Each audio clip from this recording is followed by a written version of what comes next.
une action et qu'on voit que ça ne va pas, moi je pense qu'il faut revoir les choses, notre façon de faire, voir est-ce que ce sont nos stratégies, qu'on a des problèmes avec nos stratégies. Si oui, qu'est-ce qu'il faut faire au lieu de faire ce qu'on était en train de faire? Je pense qu'il faut faire une mise au point.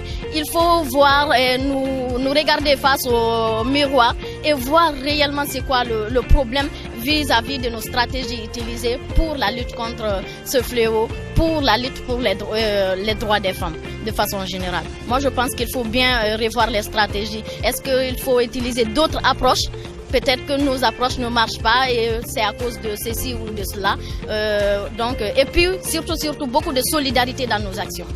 C'est ce qui nous manque surtout. Moi, je pense qu'il y a un manque de solidarité dans nos actions. Il y a beaucoup d'acteurs d'ONG qui luttent pour les droits des femmes, mais si on voit réellement que ça ne change pas, qu'on n'a pas les vrais résultats que nous escomptons, c'est qu'il y a un problème aussi dans notre façon de faire, dans notre solidarité. Je pense qu'il faut se donner les mains et de ne pas aller à rang dispersé. On le dit souvent, on peut faire beaucoup de choses seuls, mais ensemble, on est encore plus fort et on peut avoir mieux des résultats et des bons résultats surtout.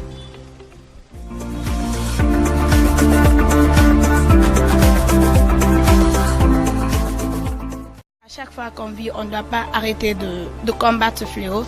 À chaque fois qu'on est sur le terrain, on doit plus être motivé, on doit plus apporter plus d'efforts, on doit plus mettre assez de force dans tout ce que nous sommes en train de faire pour aboutir à ce travail.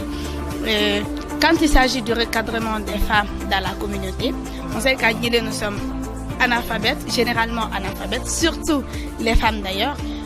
Non seulement on doit essayer de traduire nos lois dans les langues, puisque si elles ne sont pas au courant des lois, parce qu'on dit souvent c'est en français, on ne sait pas ce que ça dit, mais si on essaye de traduire ces lois en langue en disant aux femmes qui excisent, telle loi interdit l'excision, j'espère qu'elles n'auront plus à faire, et si elles le font, on va faire recours à la loi. Et cette loi-là doit être là pour sauver les femmes, sécuriser les femmes.